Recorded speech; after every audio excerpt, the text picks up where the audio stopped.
오늘 말씀의 제목은 불의한 시대에도 성도는 의롭게 산다. 한번 읽어보겠습니다. 같이 시작. 네. 자, 오늘은 사사기 9장으로 넘어가서 9장 16절부터 25절까지 보겠습니다. 교도합니다.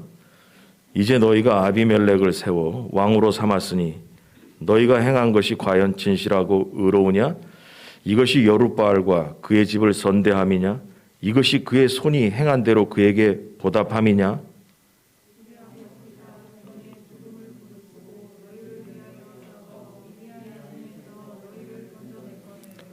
너희가 오늘 일어나 우리 아버지의 집을 쳐서 그의 아들 70명을 한 바위 위에서 죽이고 그의 여종의 아들 아비멜렉이 너희 형제가 된다고 그를 세워 세겜 사람들 위에 왕으로 삼았도다.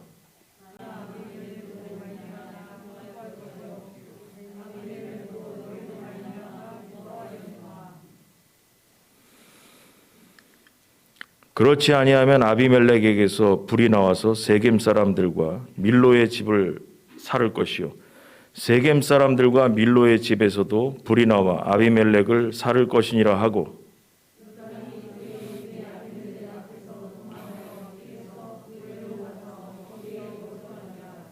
아비멜렉이 이스라엘을 다스린 지 3년에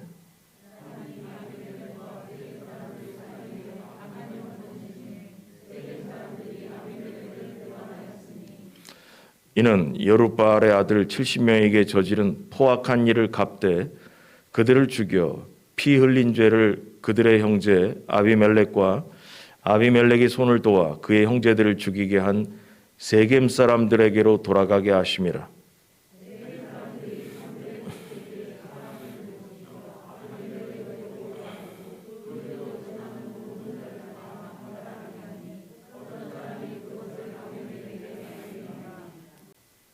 지난주까지의 말씀을 요약하자면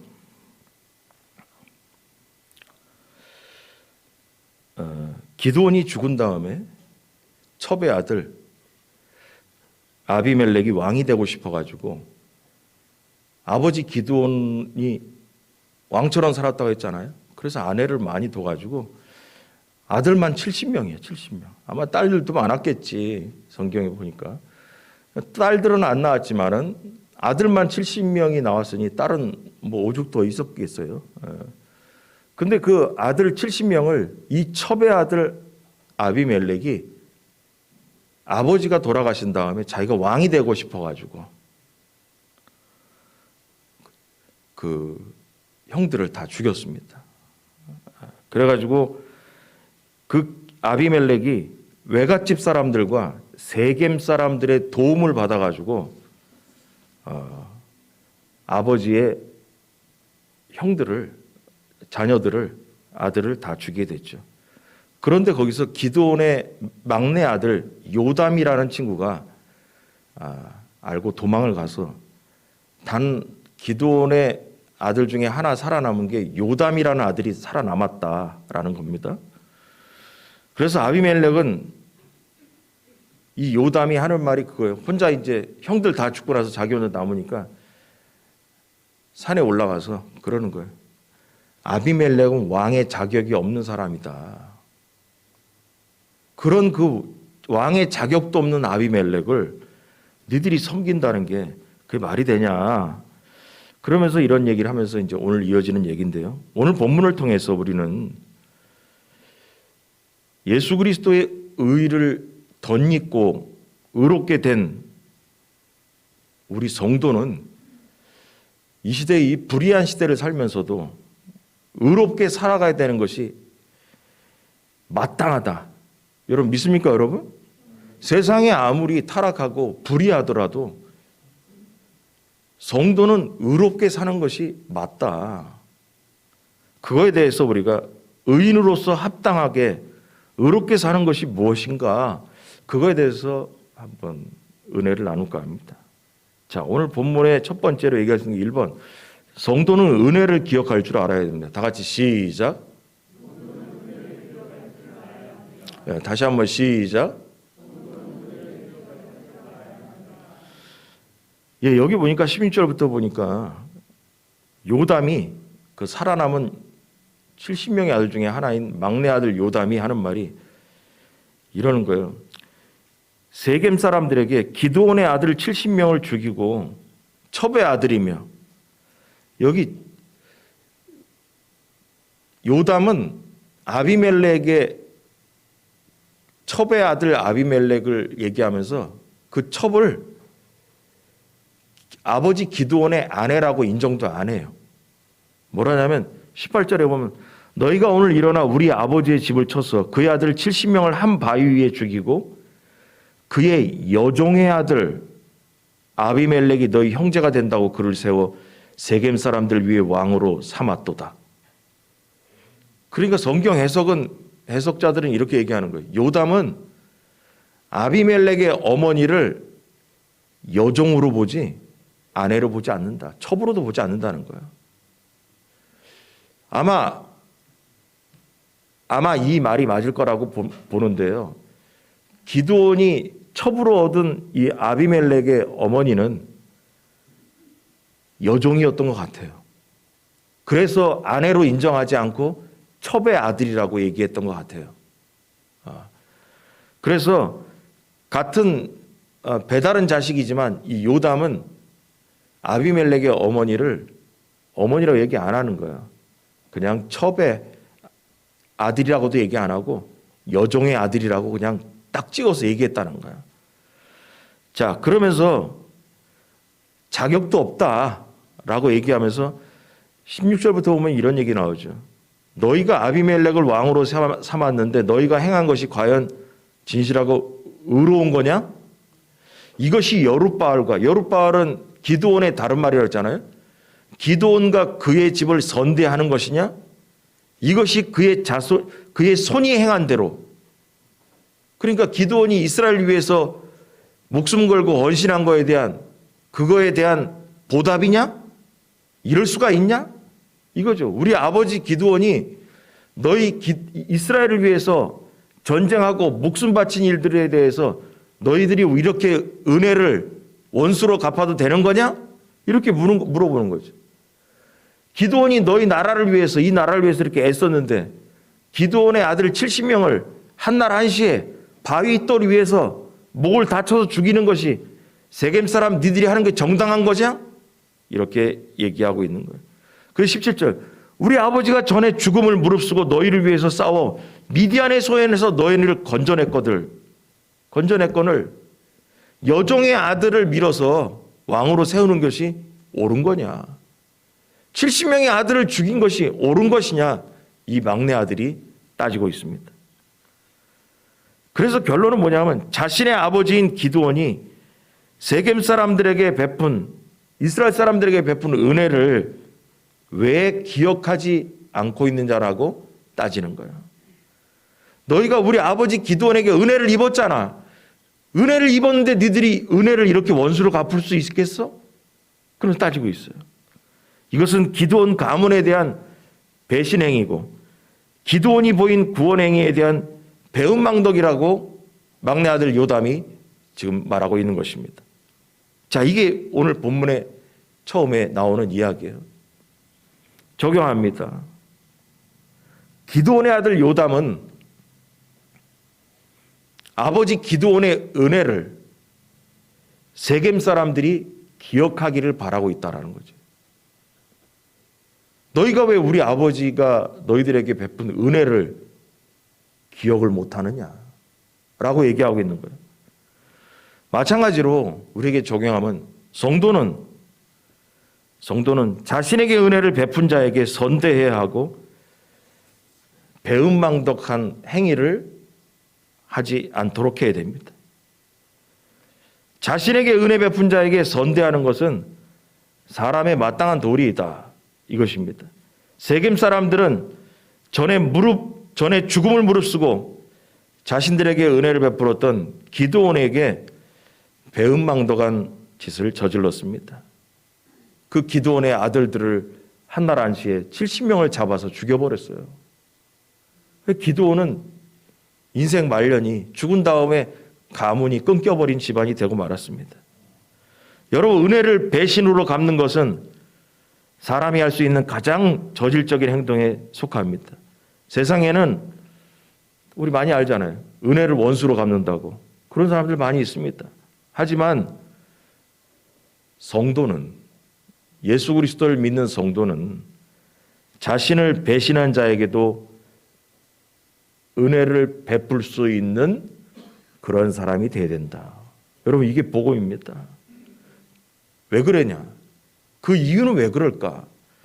바로 하나님께로부터 우리는 놀라운 은혜를 받은 자가 되었기 때문에, 그래서 뭐냐면 놀라운 은혜를 받은 자가 해야 하는 마땅한 태도라는 것입니다.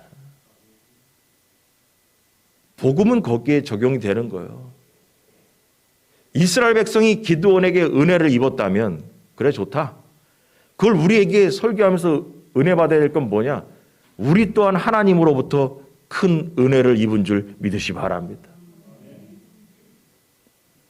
오늘 본문을 통해서 기드온 아버지에게 입은 은혜를 그들이 잊었다. 그렇다면 그렇게 잊으면 되겠냐라고 지금 아들 요담이 얘기하는 것처럼 우리의 적용점인 거예요. 하나님에게로부터 은혜를 크게 입은 우리가 어떻게 하나님의 은혜를 잊을 수가 있겠는가라는 것입니다. 여러분, 성도의 길에는 배신이라는 게 있어서는 안 됩니다. 은혜를 잊어서는 안 됩니다.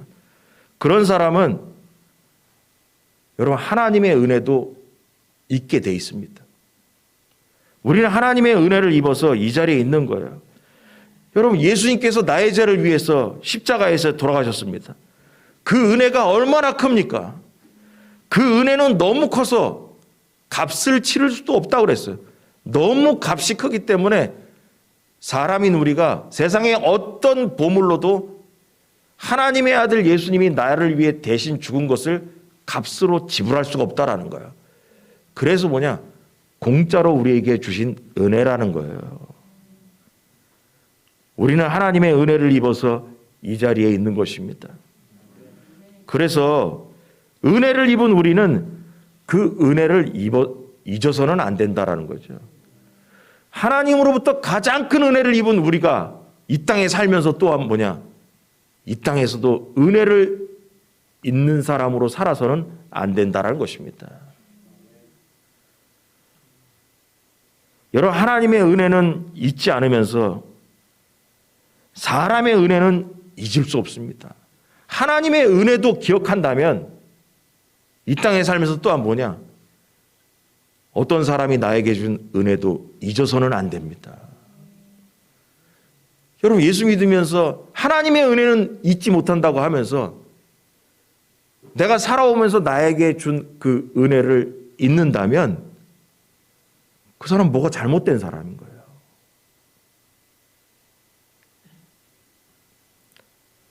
하나님의 은혜를 잊지 않는 사람은 사람의 은혜도 기억하는 사람이 되어야 됩니다. 여러분, 이게 복음인 거예요. 왜냐하면 교회는 다닌다고 하면서 하나님 믿는다고 하면서 하나님의 은혜는 안다고 하면서 세상에서 입은 은혜를 잊는다면 사람들이 다 욕할 거예요. 예수 믿는 사람이 그래도 되냐고. 은혜를 잊어도 되냐고. 배은망덕해서 되겠냐고. 은혜를 원수로 갚는다고. 여러분, 하나님 나라는 이 땅에서부터 이루어져야 됩니다. 천국 가서 하나님의 나라를 만드는 것이 아니라 예수님이 그랬어요. 천국은 여기 있다 저기 있다 아니고 네 마음속에 임하느니라 그랬어요. 그 말은 뭐냐? 천국은 죽어서 가는 데가 거기를 바라보지 말고 이 땅에서부터 천국 생활을 해라, 그 말입니다. 이것이 신앙의 태도이며 자세인 것입니다. 의인은 자신에게 은혜 베푼 자에 대해서 선대해야 합니다. 하나님은, 그래서 가만히 생각해 보세요. 여러분, 하나님은 있잖아요. 사람을 통해서 역사하신다고 그랬죠. 하나님 사람을 통해 역사합니다. 살다 보면 이런 사람 저런 사람을 통해서 우리에게 보내주셔서 하나님께서 우리에게 은혜를 베푸십니다. 그래서 하나님은 우리에게 수많은 사람들을 통해 은혜, 호의를 베푸시죠. 그때 우리는 그 은혜를 베푸는 사람들의 은혜를 잊어서는 안 됩니다. 첫 번째는 분명히 하나님의 은혜 잊어서 안 된다는 거. 그거 당연한 얘기입니다. 근데 여러분 이 시간 강조하는 거는 이 땅에 살면서도 사람의 은혜를 잊어서도 안 된다라는 걸 강조하는 거예요. 교회 다니면서 이상한 사람도 있어요. 그게 뭐냐면 하나님의 은혜는 있다고 그러면서 떠들어요. 마찬가지로요. 이 땅에서 받은 은혜도 잊으면 안 됩니다. 하나님께 잘해야 된다면 이 땅에 살면서 사람들이 나에게 하나님을 통해 하나님께서 사람을 통해서 우리에게 베풀어진 그 은혜의 그 대상들에게도 은혜를 잊으면 안 된다는 것입니다. 우리가 그 호의에 감사해서 호의를 베푼 자에게는 물론이고 다른 이들에게도 은혜를 베풀며 살아가기를 하나님 원하십니다. 여러분 주변을 살펴보고 지금까지 지나온 날들을 한번 돌아보십시오. 분명히 여러분에게 은혜를 베푼 사람들이 있었을 것입니다. 부모님도 있고요. 좋은 선생님도 있었고요. 또 내가 어려울 때 물심양면으로 도와준 이웃도 있을 것입니다. 우리는 은혜를 원수로 갚는 이 시대를 역행해서 성도로서 그들에게 은혜로 갚는 삶을 살아야 됩니다. 당연히 하나님에 대한 은혜를 기억하며 살아야 되죠. 그러나 사람이 우리에게 베푸는 은혜도 잊으면 안 됩니다. 왜냐하면 그때 전도가 되는 것입니다. 은혜를 잊어버리고 배웅망덕하면 하나님의 말씀을 역행하는 것이고요. 복음을 막는 행위를 하는 것입니다. 그렇기 때문에 이것도 뭐냐? 예수 믿는 사람들의 자세에 따라서 하나님의 영광이 어떻게 나타나느냐가 결정되기 때문에 강조하는 겁니다. 자, 두 번째로 그래서 1번은 성도는 은혜를 기억할 줄 알아야 된다. 하나님의 은혜 맞다. 두 번째 뭐냐? 주변에서 우리에게 베푸는 은혜도 잊으면 안 된다. 두 번째, 불의에 대해서 모른 척하지 않습니다. 다 같이 시작. 다시 한번 시작. 예. 그리고 요담이 막내 아들 요담이 또 얘기합니다. 만일 너희가 오늘 여룻바알 기드온이라고 했습니다. 기드온의 다른 말이라고 그랬죠. 기드온과 그의 집을 대접한 것이 진실하고 의로운 일이면 그러니까 이 얘기는 이거예요. 너희가 목숨 걸고 너희에게 은혜를 베풀었던 우리 아버지 기드온에 대해서 그 아들들을 70명이나 죽인 것 이것이 의로운 거라면 아비멜렉 때문에 기뻐할 것이고 아비멜렉도 너희 때문에 기뻐할 거다. 그렇지 아니하면 아비멜렉에게서 여기서 20절이 중요한 거예요. 불이 나와서 세겜 사람들과 밀로의 집을 살을 것이고 세겜 사람들과 밀로의 집에서도 불이 나와서 아비멜렉을 살을 것이다. 이 얘기는 무슨 얘기냐 하면 있잖아요. 지금 세겜 사람들하고 아비멜렉이 첩의 아들 아비멜렉이 지금 한 통속이 됐어요. 그래가지고 기드온의 아들 70명 죽었단 말이에요. 요담은 지금 도망가고 있어요. 근데 하는 말이 이거예요. 세겜에서도 불이 나와서 아비멜렉을 태울 것이고 불의하다면 아비멜렉에게서도 불이 나와서 세겜을 태울 것이다라는 거예요. 이 말은 뭐냐? 서로 불이 나와서 싸우는 날이 올 것이다라는 거예요. 서로. 세겜 사람도 아비멜렉을 불질러 버릴 것이고 아비멜렉도 세겜 사람들을 불질러 버릴 것이다. 저주를 하고선 이 요담이 도망가 버립니다. 너희들이 한 일이 불의하다면 니네 둘끼리 서로 배신하며 싸우는 날이 올 거다 하면서 도망을 가버립니다. 여러분, 배신은 배신을 낳게 된다는 얘기를 하는 거예요. 그런데 그 저주가 그대로 나중에 이루어지게 됩니다. 기드온의 막내 아들 요담이 한 말 그대로 세겜 족속과 이 첩의 아들 이 아비멜렉이 서로 싸우게 됩니다. 나중에 나오는 것을 미리 맛배기로 말씀드리자면, 뭐 나중에 뒷장에 있어서도 설교하겠지만, 아비멜렉이 자기를 대적하는 무리들을 공격하다가 망대, 탑 같은 데 밑에를, 거기 사람들을 거기 쫓아서 도망갔습니다. 그래서 그 밑에까지 가서 망대에 들어가 있는 사람들을 불태워 죽인다고, 막 나무를 쌓아놓고 불태워 죽인다고 어쩌다가, 여러분, 망대 위에 있던 어떤 여자가, 성경에 보니까 읽어보면 무슨 얘기가 나오냐면, 어떤 여인이 자세히 설명이 돼 있어요. 맷돌 윗짝을, 맷돌 있잖아요. 맷돌 위에 돌을 윗돌이라고 그냥 돌에 맞아 죽었다고 하는 게 아니라 맷돌 윗짝을 들어서 높은 데 있는 여자가 맷돌을 던졌는데 거기에 이 아비멜렉이 머리에 맞아가지고 죽게 된 거예요. 근데 맞아가지고 즉사해서 죽었으면 모르는데 정신이 멀쩡한 거야. 근데 죽기는 죽게 됐어요. 그래서 그 밑에 부하한테 그러는 거예요. 야, 내가 이거 맷돌에 맞아 죽었다고, 여자가 던진 맷돌에 맞아 죽었다고 하면 왕이 맷돌에 맞아 죽었다면 얼마나 창피하냐. 그러니까 내가 지금 상황 봐서 이 돌에 맞아서 지금 살 입장도 아니고 죽긴 죽을 것 같으니까 망신이다. 그냥 네가 칼로 나를 찔러서 죽여라. 내가 여자한테 맞아 죽었다고 하는 건 창피하고 그러니까 그냥 너한테 죽는 게 낫겠다. 여러분, 이래가지고 부하가 아비멜렉을 칼로 찔러서 죽이게 됩니다. 여러분, 그래가지고 결국은 뭐냐면 기가 막히는 거지. 이 아비멜렉이 그렇게 죽게 되게 됩니다. 자, 이게 오늘 본문에 나와 있는 이 두 번째 이야기인데요. 아무튼 요담은 이런 저주를 하고 도망갔고, 뒷장에 보면 그 저주대로 세겜 족속과 아비멜렉이 서로 싸우다가 말도 안 되게 맷돌 윗짝에 맞아가지고 죽어버리게 돼버립니다. 여러분, 그래서 결론은 뭐예요? 기드온의 가문이 그냥 다 쑥대밭 돼버리는 거예요. 그냥 다 쑥대밭이 돼버렸어요. 자, 이것을 우리에게 적용하면 이겁니다.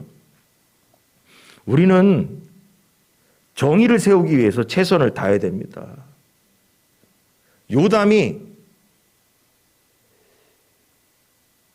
요담이라는 막내 아들이 말하고 무서웠겠잖아요. 악당부라고 가니까 그런 아비멜렉이 쫓아와서 죽일 수도 있잖아요. 근데 뭐냐 하면 할 말은 하고 가야겠다 해가지고 얘기를 하고 있습니다. 그래서 정의를 세우기 위해서 최선을 다해야 되는데, 그럼 뭐 정의 얘기하니까 뭐 사회적인 뭐 정의 얘기하고 뭐죠 그런 거냐, 그게 아니고요. 그 정의의 기준은 하나님의 말씀이 기준이 돼야 됩니다. 다 필요 없는 얘기입니다. 무슨 뭐 어쩌고저쩌고 다 필요 없고요. 하나님의 말씀이 우리에겐 정의의 기준입니다. 바로 복음이 우리의 정의의 기준인 것입니다. 여러분, 성도는 또 다르게 얘기해서 성도라고 다 의인은 아닙니다. 교회 다닌다고 해서 다 의인은 아닙니다. 의인은 불의가 판치는 세상 속에서도 정의를 외치는 게 의인인 것입니다. 요담은 위험을 무릅쓰고 세겜 사람들을 향해서 저주를 선언했습니다. 그러나 대개의 사람들은 어때요? 불의 앞에서 침묵하고 자신이 직접적인 해를 입지 않는 한 불의한 일에 개입하고 싶지 않아서 도망가죠. 구경만 하죠. 하지만 의인은 그럴 수 없는 겁니다. 우리에게 손해가 있더라도 우리는 정의롭게 살아야 됩니다. 왜냐하면 하나님께서 정의로우시기 때문입니다. 정의로우신 하나님을 믿는다면 우리의 삶도 정의로워야 됩니다. 정의의 반대말이 뭐예요? 불의잖아요, 불의. 하나님은 불의하지 않으십니다. 그러므로 우리도 정의롭게 살아야 됩니다. 여러분이 정녕 의인이라면, 정의로운 하나님을 믿는다면 세상의 불의 속에서도 용감하게 정의를 외쳐야 되는 겁니다. 그래서 뭐냐면 세상의 법도 다 지켜야 됩니다. 사업하는 사람들은 세금 안 내기 위해서 이상한 편법을 쓰고 좀 불의한 겁니다. 내가 나의 어떤 이익을 위해서 내가 해야 될 법을 안 지킨다면 불의한 겁니다. 하나님은 정의로웠기 때문에 정의로우신 하나님을 믿는 우리도 정의롭게 살아야 됩니다.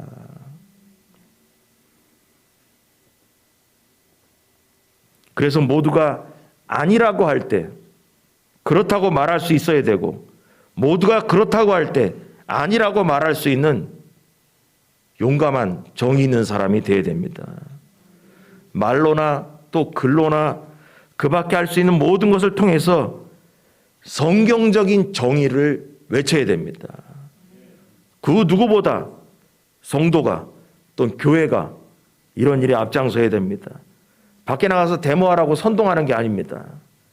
우리의 정의의 기준은 뭐냐?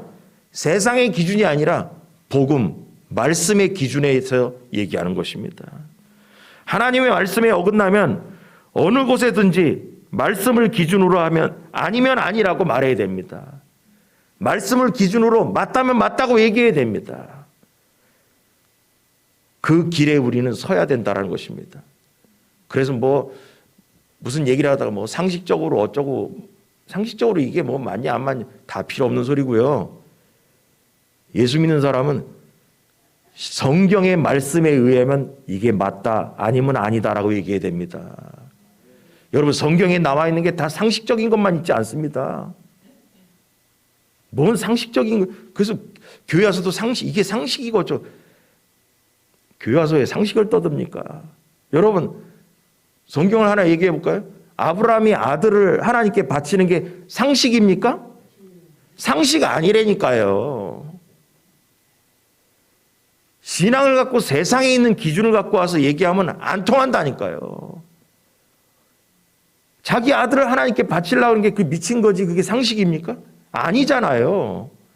그러므로 뭐냐면 단적인 예만 들어도 그런 거예요. 여러분, 홍해를 가르고 가는데 그게 상식입니까? 상식 아니라는 거예요. 그래서 말씀의 기준이라는 것은 세상적 기준과는 다르다라는 거예요. 그래서 우리가 얘기할 때 신앙적인 관점에서 얘기하고 신앙적인 정의를 얘기한다라는 건 뭐냐? 믿음을 빼놓고 얘기할 수가 없어요. 하나님이 하시는 하나님의 속성을 빼놓고 얘기할 수가 없어요. 그래서 말씀의 기준에 비추어서 맞으면 맞다고 하고 말씀의 기준에 비추어서 아니면 아니라고 얘기해야 된다는 거죠. 여러분, 신앙생활 하면서 하늘만 쳐다보고 사는 거 올바른 거 아닙니다. 잘못된 겁니다. 내가 사는 주위, 나의 환경을 복음으로 변화시키는 것이 신앙인 것입니다. 주변은 다 썩어가는데 난 모르고 모른 척하고 주변에 있는 불의는 빠글빠글 많은데 모르겠다고 하늘만 쳐다보는 거예요. 죽으면 천국 가면 되니까 내 주위가 썩든 말든 가정이 썩든 말든 내 직장이 내 동네가 썩든 말든 모르겠다. 나는 주님만 바라보고 사면 되니까. 그 사람 잘못된 사람입니다. 복음으로 세상을 변화시켜야 됩니다. 하나님의 말씀으로 내 주변을 변화시켜야 됩니다. 그 변화는 봐도 모른 척하고 알면서도 모른 척하고 하는 것이 신앙인의 모습이 절대 아닙니다. 하나님의 말씀으로 비추어서 아닌 것은 아니라고 하면서 내 주변의 환경을 변화시키라는 것입니다. 그래야 하나님의 나라가 확장되는 겁니다. 하나님의 나라는 뭐라고 그랬어요? 하나님께서 다스리는 곳이 하나님의 나라입니다. 대한민국은 어디예요? 대한민국의 헌법이 다스리는 곳이 대한민국이에요. 그럼 하나님의 나라는 어디냐? 하나님의 통치가 이루어지는 곳이 하나님의 나라입니다. 이 땅에 우리 살면서도 어떻게 되냐? 하나님의 말씀이 통용되는 곳을 예수 믿는 우리가 넓혀가야 되는 게 우리의 사명인 거예요. 세상이 썩어가도 모른 척하고 세상의 주변에 내 가문이, 내 가정이, 내가 살고 있는 교회와 내가 살고 있는 직장이나 동네가 썩어가도 나는 주님만 바라보면 되니까 썩든지 말든지. 여러분, 그 사람 잘못된 신앙인인 거예요. 이렇게 얘기해야 돼요. 내가 예수 믿는 사람으로서 얘기하겠는데 이거는 아니다. 내가 신앙인의 양심으로 얘기하겠는데 이것은 내가 볼 땐 잘못됐다고 얘기할 수 밖에 없다. 나는 이걸 동의할 수 없다. 이게 성도인 겁니다. 부디 이 불의가 판을 치는 이 시대에 불의에 대해서 모른 척하지 않는 정의로운 성도가 되길 주의 간절히 축원합니다.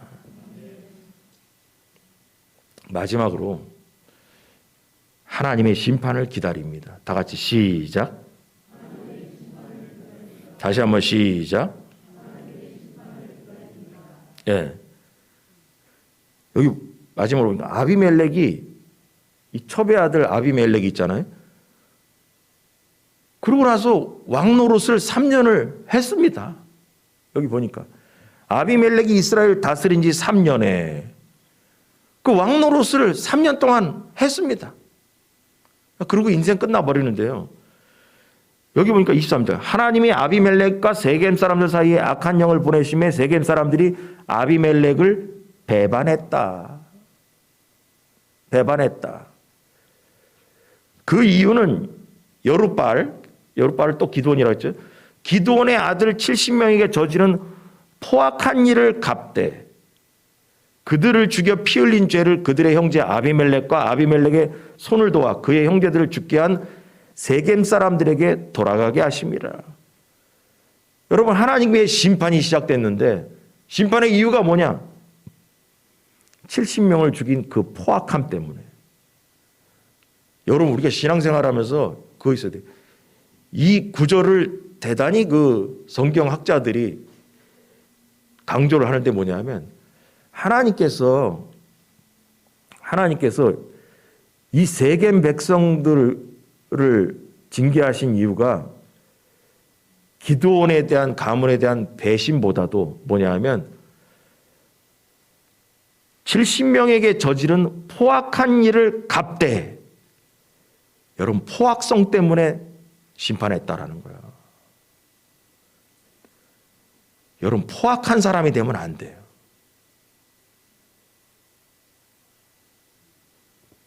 그래가지고 결국 하나님께서 손을 대서 이제 심판의 일로 들어가게 되는데 그래서 25절 보니까 세겜 사람들이 산들의 꼭대기에 사람을 매복시켜 아비멜렉을 엿보게 하고 그 길로 지나가는 모든 자를 다 강탈하게 하니 강도짓을 했다라는 거예요. 어떤 사람이 그것을 아비멜렉에게 알리니라. 그래서 이거를 해석한 걸 봤는데 이게 뭔 소리냐. 아비멜렉과 어떤 사람들과 무역 거래를 하는데 아비멜렉이 무역 거래, 왕으로서 무역 거래하는 그 물건들을 세겜 사람들이 그 중도에서 강도짓을 해가지고 물건을 뺏어갔다라는 얘기를. 그래가지고 아비멜렉이 화가 난 거예요, 이제 나중에. 화가 나가지고 이것들이 내 물건들을 강탈하고 강도짓을 해? 그래가지고 그 다음부터 이제 복수하러 가는 겁니다. 그러면서 이제 전쟁이 나기 시작하는데요. 그래서 이제 심판을 하기 시작하는 건데, 자, 여기 이거 보면서 궁금한 게 있어요. 아비멜렉이 이스라엘 다스린 지 3년이 나오거든요. 여러분 이거 보면서 이제 얘기를 풀어가겠는데 뭐냐면, 적용하면 여러분 하나님께서 악한 사람들의 악행을 반드시 심판하기 때문에 의인은 불의한 세상을 바라보면서 낙심하면 안 됩니다. 이게 뭔 얘기냐? 그냥 쉽게 해서 이거예요. 하나님, 악인들은 세상에서 너무 잘 살아요. 너무 잘 살아, 악인들은. 세상에서 불법을 저지르고 나서도 떼부자로 잘 살고요. 너무 잘 나가. 우리같이 의인으로 신앙생활하며 살자니까 너무 힘들어. 그냥 화만 올라오고 답답해요. 자, 악인들은 왜 이렇게 잘 삽니까? 하면서 실망할 때가 있다는 거죠. 좌절할 때가 있다는 거죠. 아니, 우리는 말씀대로 살려고 하는데 너무 힘든데 저 악인들은 불법을 저지르면서도 너무 잘 살아. 그러니까 여러분 마음에서 기쁨이 없을 수 있잖아요. 힘이 들고. 여러분 그럴 때 성도는 이 불의한 세상에서 그걸 보고 낙심하지 말라는 거예요. 그게 복음입니다. 왜냐하면 하나님은 결코 세상의 악인들을 그냥 놔두지 않는 줄 믿으시기 바랍니다. 하나님이 세겜 사람들과 아비멜렉에게 심판하기 시작하심을 볼 때 이 세상이 악인들의 손에서 놀아나는 것 같고 진실과 의가 무너지는 듯해도 하나님은 반드시 개입하셔가지고 악인들을 심판한다는 걸 분명히 믿으시기 바랍니다. 이 세겜과 아비멜렉이 기드온의 70명의 아들을 죽이는 포악성을 일삼았을 때 하나님은 그걸 보시고 꼭 심판하러 오셨다라는 거예요. 다만 좀 전에처럼 아비멜렉에게 3년이란 좋은 시절이 있었다는 것을 생각할 때 그것이 우리를 못 참게 만들죠. 왜냐하면 하나님, 포악한 일을 70명 했으면 그냥 하나님이 빨리 등장해가지고 저거 그냥 빨리 심판해버리지. 3년은 왜 줍니까? 3년 동안 왕노릇은 뭐로 하게 합니까? 그냥 70명을 죽였을 때 그 포악성을 볼 때 하나님이 좀 금방 오셔가지고 심판 좀 때려가지고 그냥 보는 우리 속이 좀 시원하게 했으면 좋을 텐데 왜 3년이나 줍니까? 이 얘기거든요. 우리는 악인들이 당장 하나님의 심판을 받았으면 좋겠다라는 게 우리 생각이에요. 저도 똑같아. 악한 사람들은 빨리빨리 하나님이 심판해가지고 그럼 보는 우리도 속이 편하고 아유 그거 고소하다. 여러분 이런 생각이 들겠죠. 그런데 어떤 이유에서인지는 몰라도 악인들을 가만히 보면 있잖아요. 악인들이 잘 나가는 기간들이 조금씩 다 있다니까. 여러분 보라니까 세상을 보라니까.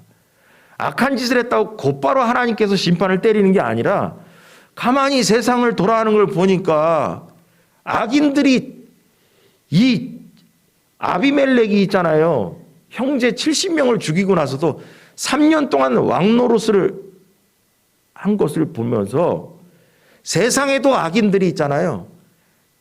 잘 나가던 그 기간이 있다니까. 기간이 있어요.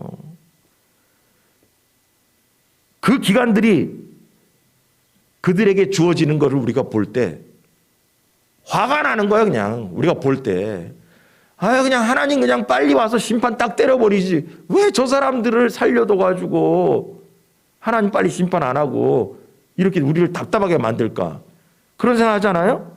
그것 때문에 우리가 보고 참지 못하는 거예요. 근데 그때 하나님은 이때 뭘 하냐, 이때 주무시냐, 뭐 하냐, 빨리빨리 심판하지 불평을 합니다. 그런데 하나님은 결국 등장을 하나님이 원하실 때 등장하십니다. 결국 분노의 심판을 하러 오십니다.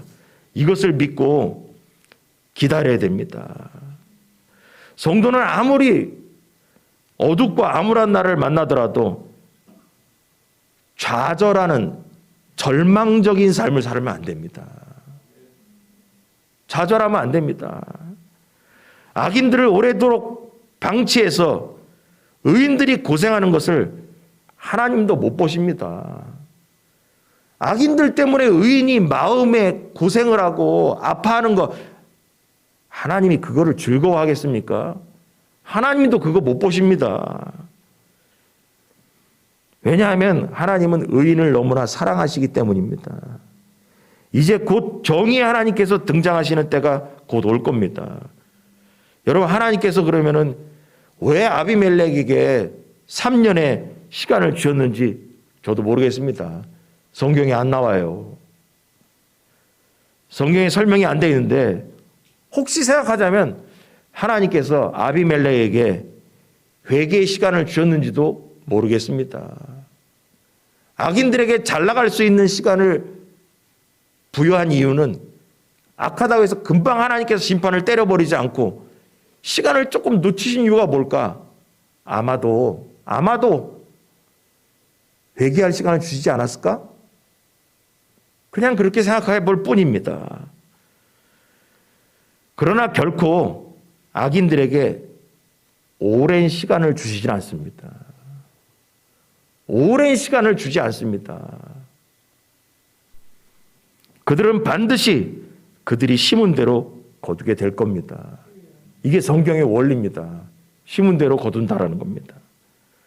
그런데 악을 행하는 자들만 심판하는 것이 아니라 성경의 원리가 아비멜렉과 세겜 사람들이 다 같이 심판을 받은 것처럼 그들의 악에 동조한 사람들도 하나님 심판하십니다.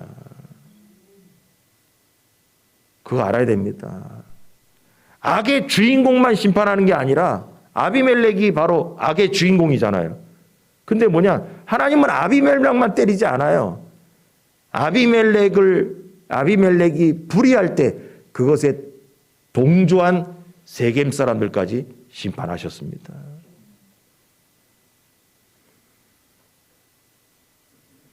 그러므로 우리는 악에 동조하며 악을 즐거워하는 이 시대를 역행하며 살아야 됩니다. 곧 시행될 하나님의 심판을 기다리면서 나를 돌아보며 본의 아니게 악에 동조하지는 않았는지 꼼꼼히 살피면서 깨어 있어야 됩니다. 교회 다니면서 악의 중심처럼 아비멜렉처럼 살지는 않았을 수 있습니다. 그러나 세겜 사람처럼 악의 편에 서서 악에 동조했을 수는 있습니다. 여러분, 돌아봐야 됩니다. 내가 인생을 살아오면서 내가 악의 주인공처럼 활동하지는 않았을지라도 악의 편에 서서 세겜 사람처럼 악한 사람에 동조하며 그 편에 서지는 않았는가, 내 삶을 돌아봐야 됩니다. 여러분, 이 본문이 이런 거예요. 하나님은 아비멜렉만 때리지 않았습니다. 아비멜렉에 동조한 세겜 사람들에게도 심판이 다가왔다라는 거예요. 그래서 요담이 저주한 대로 아비멜렉에게서도 불이 나와서 세겜을 불사르고 세겜 사람들에게서도 불이 나와서 아비멜렉을 불사르고 자기들끼리 서로 불사르러서 죽었다는 얘기예요. 나중에. 그러므로 곧 하나님은 불의함의 세상을 하나님은 못 보시고 꼭 심판하신다는 걸 믿고, 그러므로 성도는 그런 악인들을 복음으로 돌아가면 불쌍히 여겨야 되고 또 그들이 회개하고 하나님께 돌아오도록 해야 합니다. 이게 바로 복음입니다. 이것이 바로 뭐냐면 내 주위의 불의에 대해서 모른 척하는 것이 아니라 복음의 능력으로 변화시키려고 애를 쓰는 것이 신앙인의 자세라는 것입니다. 그러니 여러분, 낙심하지 말고, 무슨 낙심이냐? 의롭게 살다 보면 힘이 들 때가 있잖아요. 하나님의 말씀대로 살다 보면 힘들 때가 있습니다. 좀 더 편하게 불법을 일삼고 좀 더 편하게 편법으로 쉽게 살 수도 있잖아요. 그럴 때 있다니까요. 남들은 불법적으로 어쩌고저쩌고 하고 어쩌고저쩌고 할 때 목회자인 저도 같은 목회자로 누굴 보면 저 사람은 저렇게 살고 있구나 저렇게 그래 너는 그렇게 살아라. 그러고 뒤돌아서 올 때는 있잖아요. 씁쓸하다니까요. 아유 저런 방법도 있구나. 그런데 뭐냐 씁쓸하다니까요. 뒤끝은. 그러나 뭐냐 너와 나는 부르심이 달라. 너와 나는 하나님께서 나를 보는 관점이 달라. 여러분 그러면서 힘을 얻고 정의의 길을 가야 됩니다.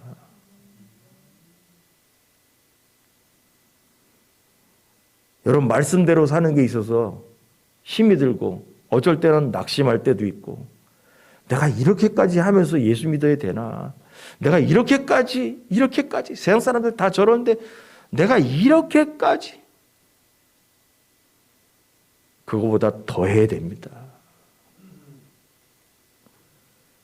그래서 우리는 낙심하지 말고 용감하게 일어서야 됩니다. 이 불의한 시대에서도 용기를 갖고 여러분 신앙생활을 해서 정의로운 성도가 되길 주님 축원합니다. 기도하겠습니다.